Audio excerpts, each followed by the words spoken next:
Welcome on Texas football. I'm Bobby Burton, joined by CJ Vogel. CJ, it's a big banner day for Steve Sarkeesian and his Texas Longhorns. 11 former Longhorns with the draft complete have been selected by the NFL draft. It's a new modern record. You look at the data right now here. The last time Texas had this many selections, there were 12 rounds in the draft. Back in, I think, 1982, Texas had 12 players selected with 12 players selected during 12 rounds. Since that time, Texas only had, I guess, the high is 7 back in 2007. And then 2010, it was 6. So the Longhorns really right now, just a tremendous output. There were worries whether or not Keelan Robinson, Jordan Whittington, or Ryan Watts, all of them would be drafted. And here we are talking about it. And all 11 of the true draft prospects for the Longhorns are now in the NFL. Oh, man, what a day it was. What a weekend it was in Detroit for the Longhorns. It's been quite a while since you've seen Texas at the top of the leaderboard in players produced for the NFL draft. Of course, they've had solid runs in previous drafts. You look at 2021, they had 5 guys drafted. 2015 was a solid outing, of course, with Malcolm Brown going in the first round. Before then, 2011, 2010, of course, were 2 back-to-back years that really wrapped up the Mack Brown tenure, where you still saw the NFL talent produced by the Texas Longhorns. I don't think anybody, at least in the last 4 or 5 months, expected 11 guys to go for the Longhorns. Of course, Keelan Robinson going much earlier than many expected. Jordan Whittington sneaking into the 6th round. It was all in all a tremendous outing for the Texas football program, Steve Sarkeesian, his coaching staff, and of course the players. And this will trickle down, of course, into the world of recruiting. If you don't think that Texas won't be using this as a recruiting tool in the future, learn a little bit about college football, because this is going to be plastered all over the place for the Texas Longhorns moving forward. Tremendous outing, tremendous weekend. But man, it only is year 3 for Steve Sarkeesian. And after going from no draftees in 2022 to 5 a year ago, and now 11. Who knows? They might hit 20 next year, Bobby, with the way that things are. Don't get away with yourself. But I think that the idea that the program is on the right track is big. Let's go over the draft picks real quick. I think that's the first thing we need to do. Byron Murphy goes, and these are by round and pick overall. Byron Murphy, 1st round, number 16 overall to the Seahawks. Xavier Worthy, 1st round, number 28 overall, and a move the Chiefs made that has scared some folks because of his speed. Then a little bit of a surprise in the 2nd round. T'Vondre Sweat moves all the way up to number 38 and goes to the Tennessee Titans. A lot of people thought T'Vondre may be waiting till day 3, but he went on day 2. Jonathan Brooks then is next off the board, number 46 to the Carolina Panthers in the 2nd round. Number 52 overall, seeing his stock drop a little bit, was Adonai Mitchell. He goes in the 2nd round, number 52 overall to the Colts. Then you have Christian Jones, several guys today. I guess 6 in all went today. But 4th round, first pick in the 4th round, JT Sanders. He started it off what was a tremendous day for the Longhorns at pick 101. Number 5, 5th round, 3 guys went off the board there. Christian Jones, Keelan Robinson, and Jalen Ford to the Cardinals, Jaguars, and Saints, respectively. And then the 6th round, Ryan Watts goes 195 overall, followed by Jordan Whittington to the LA Rams. He goes to Sean McVay's system there. Look, a couple of surprises here. One, that T'Vondre Sweat bopped all the way up to the 2nd round. Also, the fact that Adonai Mitchell dropped to the middle of the 2nd round. But how about this? How about Keelan Robinson moving ahead of Jalen Ford even? And the fact that Texas now has had 2 running backs selected in both of the last 2 drafts. You talk about recruiting. If that's not something for Tashard Choice to show, I don't know what is. No, 100%. And right now, you can look across the country and find certain positions at certain schools that have produced top tier talent. For a while, it was Ohio State and those wide receivers.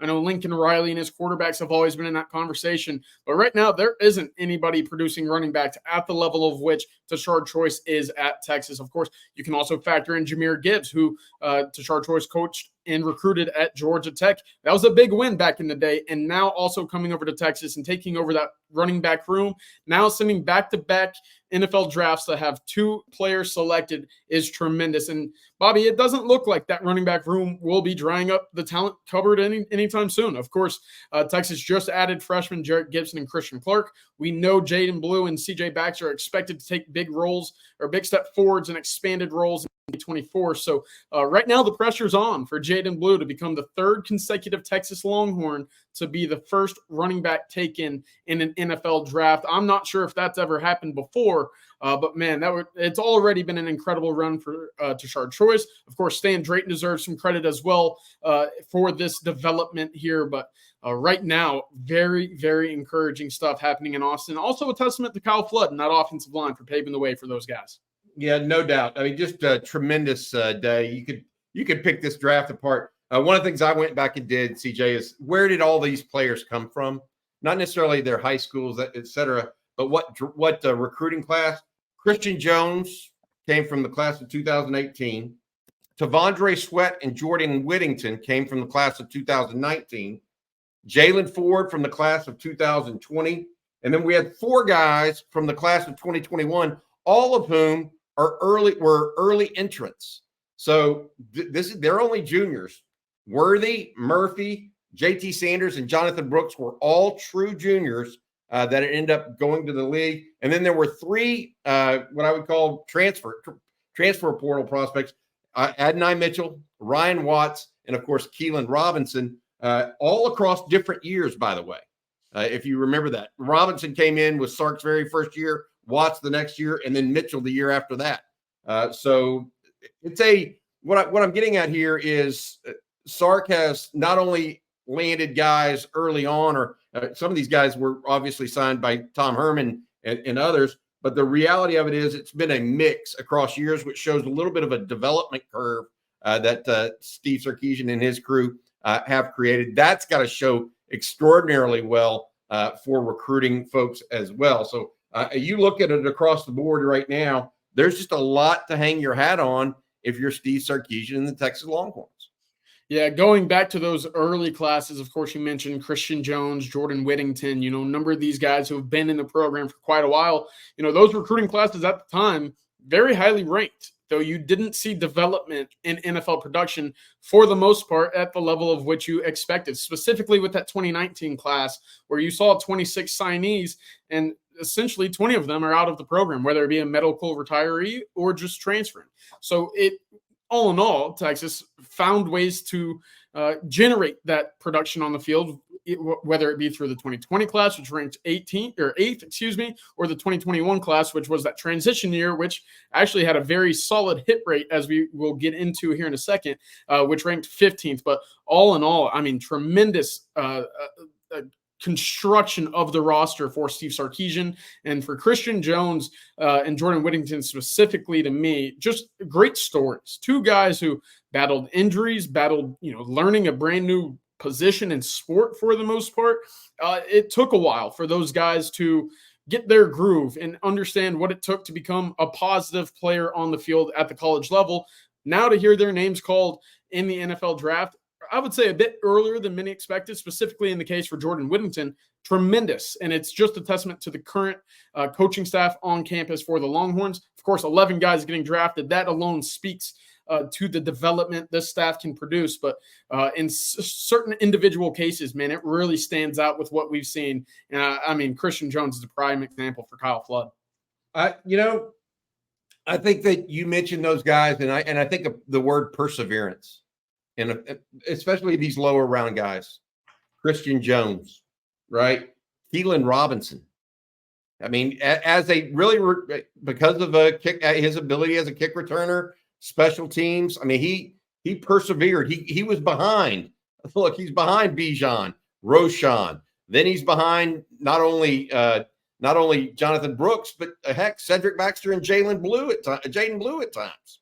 Yet he persevered, proved it. Then you had Ryan Watts, who clearly had a bunch of injuries, but persevered through a transfer. Jordan Whittington, multiple injuries across 3 different years.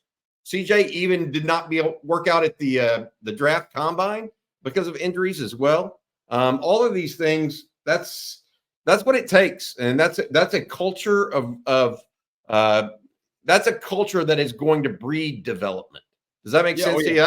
It's not just about the idea. Isn't just to get the best talent, put them in here, feed them right, keep them on the straight and narrow. You got to have a little grit along the way, and that's where it's nice to have 6 of the first 100 picks or 101 picks in the draft. But the last part of that is all about grit, in my opinion. To your point about Kalen Robinson, he got selected in the NFL draft as a running back who only had 12 rushing attempts in 2023. You talk about the versatility and really just sticking to the course of what the coaches have set for you here in Austin. That should be stapled all over, and a video should be played in front of the locker room. Is you trust the coaching staff, you trust the development plan in place, you will end up where you want to be. Of course, you might not see what you want to see on the field right away, but again, trusting that course, and to that point you had about perseverance, trust yourself. Of course, you're at the University of Texas because you have very solid talent at the game of football. Trust the course, and of course, good things paid off for Kalen Robinson.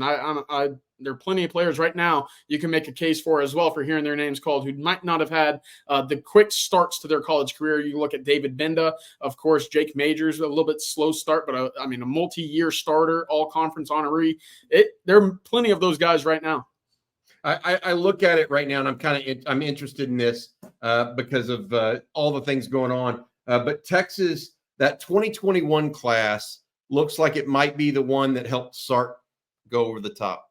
And that in combination with the transfer portal, the 3 guys that portaled, they got picked. But in 2021, not only do you have Murphy, Worthy, JT Sanders, and Jonathan Brooks, CJ, you also have 3 more guys in next year's class that would hope to get drafted in Barron Sorrell, Gunnar Helm, and Hayden Connor. Now, will all 3 of those guys go? We don't know. It's still a year away. The point being, I think that 2021 class, which was a transition class for Steve Sarkeesian, all of those guys could have ended up going somewhere else. Okay. They signed with Tom Herman, but Steve Sarkeesian kept that group together, added Xavier Worthy to it, CJ, and got it going all the way through so that Texas could have what we think is, a look at least at being consistent. Are they going to have 11 guys go in the NFL draft every year? No. Alabama didn't do that either.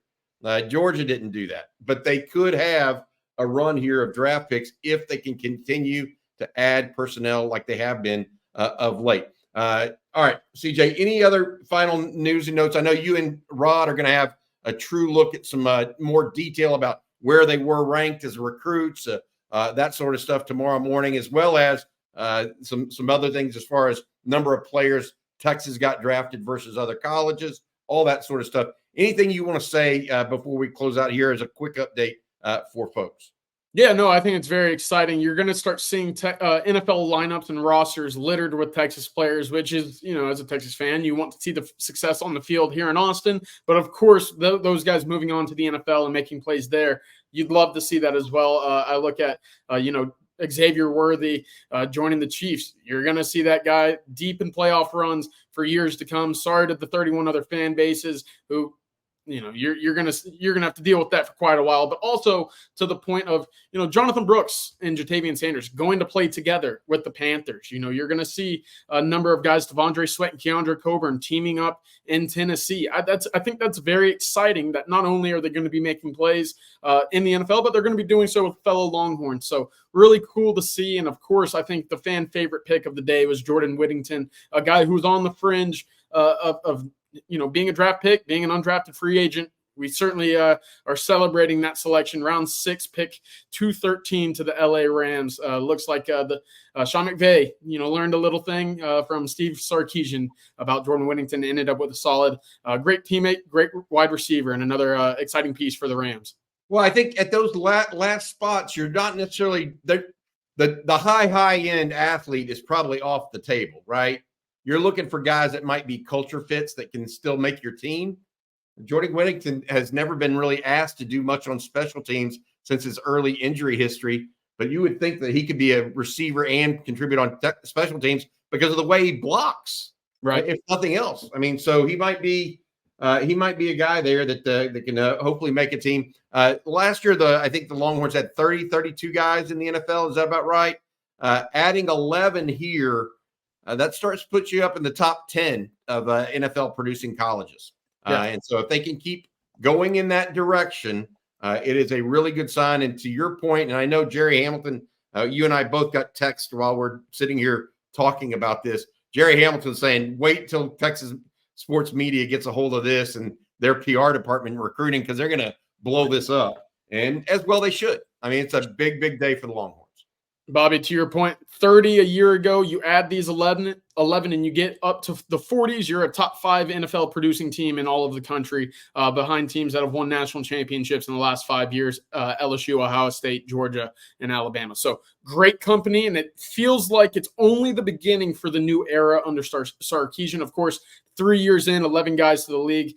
Doesn't look like it's going to slow down anytime soon. So very, very exciting times right now for Texas fans. All right, CJ, good stuff, buddy. Thank you also to our producer, Matt Hutchison. We appreciate you, Matt, for getting on here, a little special edition on a Saturday evening. For CJ Vogel, I'm Bobby Burton. This has been On Texas Football. Hook 'em to all 11 draft picks, man. Great stuff.